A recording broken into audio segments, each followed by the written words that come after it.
Baik, semangat pagi para mahasiswa pasca sarjana Universitas Terbuka. Setelah memahami konteks kebijakan publik, kemudian data yang digunakan, serta tujuan analisis data, selanjutnya kita akan melihat bagaimana permasalahan ini diterjemahkan ke dalam alat analisis. Pada bagian berikut, simulasi akan dilakukan menggunakan kompor Windows untuk menunjukkan secara teknis bagaimana model linear programming dijalankan dan bagaimana solusi optimal diperoleh. Perlu diingat bahwa perangkat lunak ini digunakan sebagai alat bantu saja, sementara fokus utama pembelajaran tetap pada pemahaman proses pengambilan keputusan berbasis data dan interpretasi kebijakan dari hasil analisis.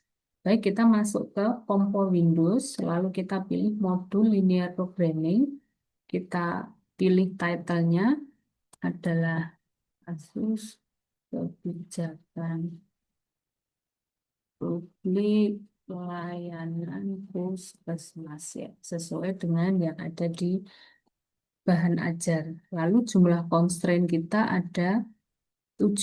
Ya. Kemudian jumlah variabel ada 2, yaitu nanti kita akan membuat keputusan berapa jumlah hari layanan di puskesmas A dan berapa hari jumlah layanan di puskesmas B. Objektifnya kita isi minimize, yaitu untuk minimisasi biaya. Untuk constraint kita beri nama constraint 1, 2, dan 3 supaya sesuai dengan konteks. Kita lalu pilih OK. Baik, lanjut kita isikan ya. Fungsi tujuannya yaitu minimisasi biaya untuk Puskesmas A terisi 5.700.000, Puskesmas B yaitu 7.500.000. Kemudian kita ada beberapa constraint. Yang pertama, constraint atau kendala jumlah tenaga kerja kesehatan berupa perawat dan dokter. Kita isikan dulu jumlah tenaga kerja untuk dokter. 2, ini 3, kemudian tanda perbedaan adalah kurang dari dan sama dengan. Jumlahnya 60. Kemudian constraint kedua yaitu jumlah perawat. Ini 5, ini 6 dengan jumlah batasan 120. Kemudian ini tanda ketidaksamanya adalah kurang dari dan sama dengan ya, karena batasan maksimalnya adalah right hand side ini. RHS itu adalah right hand side. Maka tanda ketidaksamanya adalah kurang dari sama dengan.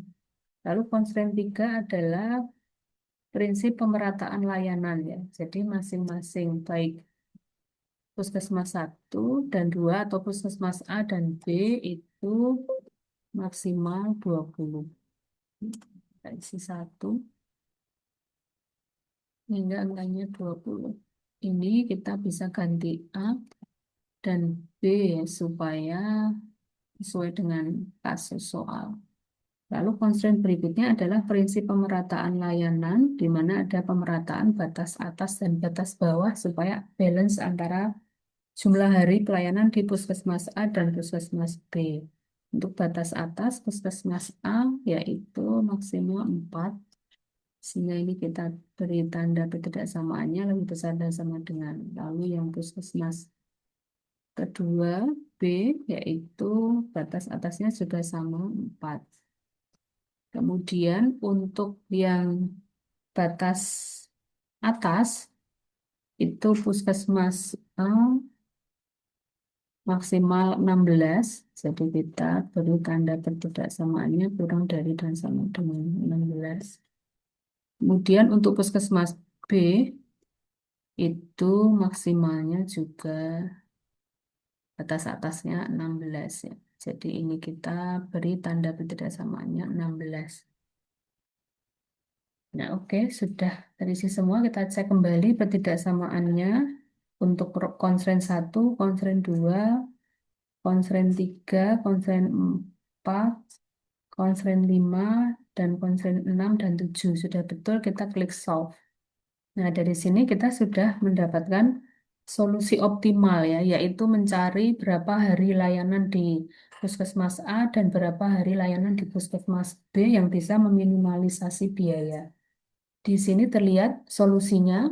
Yaitu untuk di Puskesmas A itu 16 hari kerja, yang Puskesmas B itu 4 hari kerja.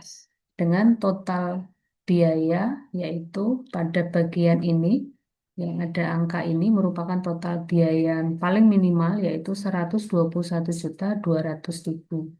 Kemudian kalau visualisasi dalam bentuk grafiknya, yaitu ini gambarnya, di mana yang berwarna biru ini adalah daerah visible region dari semua kendala yang memenuhi kendala yang tadi sudah kita buat tanda pertidaksamaannya. Baik, kemudian untuk latihan simulasi ini, di mana kita dapat melihat bahwa analisis data dan Pompol Windows berfungsi sebagai alat bantu untuk memahami bagaimana alternatif keputusan kebijakan secara rasional dan terukur. Namun, hasil analisis ini bukan akhir dari proses pengambilan keputusan. Oleh karena itu, setelah menonton video ini, silakan Anda menjawab pertanyaan reflektif yang tersedia. Fokuskan jawaban Anda pada mengapa solusi tersebut dipilih berdasarkan data dan bagaimana implikasinya terhadap kebijakan publik, sehingga Anda tidak hanya memahami hasil perhitungan, tapi juga mampu mengevaluasi keputusan kebijakan secara kritis. Baik, terima kasih. Selamat melanjutkan untuk mengerjakan soal reflektif.